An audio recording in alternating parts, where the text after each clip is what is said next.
Hat trick শিরোপার হাতছানি, নতুন স্বপ্ন, নতুন চ্যালেঞ্জ। সাফ চ্যাম্পিয়নশিপকে সামনে রেখে এবার ভিন্ন প্রস্তুতিতে বাংলাদেশ নারী ফুটবল দল। 23 এপ্রিল থেকে 3 মে চট্টগ্রামের ইপিজেডে টানা অনুশীলনে ঘাম ঝরিয়েছেন মনিকা আফিদারা। লক্ষ্য একটাই, টানা তৃতীয়বারের মতো সাফের শিরোপা ধরে রাখা। ঘরের মাঠের প্রস্তুতি শেষ করে এবার বিদেশের মাটিতে নিজেদের আরও ঝালিয়ে নেওয়ার পালা। 15 দিনের বিশেষ ট্রেনিং ক্যাম্প করতে থাইল্যান্ডে যাচ্ছে বাংলাদেশ দল। এই ক্যাম্পে থাকবে কঠোর অনুশীলন, পাশাপাশি ম্যাচ প্র্যাকটিসের সুযোগও। থাইল্যান্ডের প্রিমিয়ার লিগের ক্লাব অর্থাৎ টায়ার 1 লিগের ক্লাবের দুইটা ক্লাবের সাথে আমরা দুইটা প্র্যাকটিস ম্যাচ খেলবো। ক্লাব দুটো হচ্ছে, একটা 10 তারিখে আমরা যে প্র্যাকটিস ম্যাচটা খেলবো সেটা হচ্ছে কাসিম বন্দিত এফসি, আর 17 তারিখে আরেকটা ম্যাচ খেলবো সেটা হচ্ছে Bangkok sports school FC.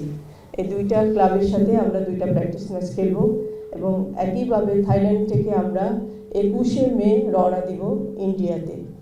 We've had some new players come into the group, and I think off the back of the ASC tournaments, this is my fourth tournament, which will be my fourth tournament back to back.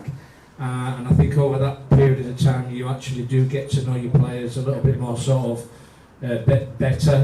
বিদেশের এই প্রস্তুতিকে কাজে লাগিয়ে ইতিহাস গড়তে চায় বাংলাদেশ। অধিনায়ক আফিদার কণ্ঠে প্রত্যয়, দেশের জন্য হ্যাট্রিক শিরোপা। চট্টগ্রামে ক্যাম্প করেছি, তারপরে এখন আমরা থাইল্যান্ডে যাব ক্যাম্প করার জন্য। আগে আমরা বিদেশে ক্যাম্প করার সুযোগ পেতাম না, তো ফুটবল ফেডারেশন এখন আমাদেরকে সেই সুযোগটা তৈরি করে দিচ্ছে। তো আমরা অবশ্যই চেষ্টা করব এই সুযোগগুলো কাজে লাগিয়ে ভালো খেলার, এবং যেহেতু হ্যাট্রিক চ্যাম্পিয়নের সুযোগ, ইনশাল্লাহ আমরা যেন চ্যাম্পিয়ন হতে পারি। সবাই আমাদের জন্য দোয়া করবেন।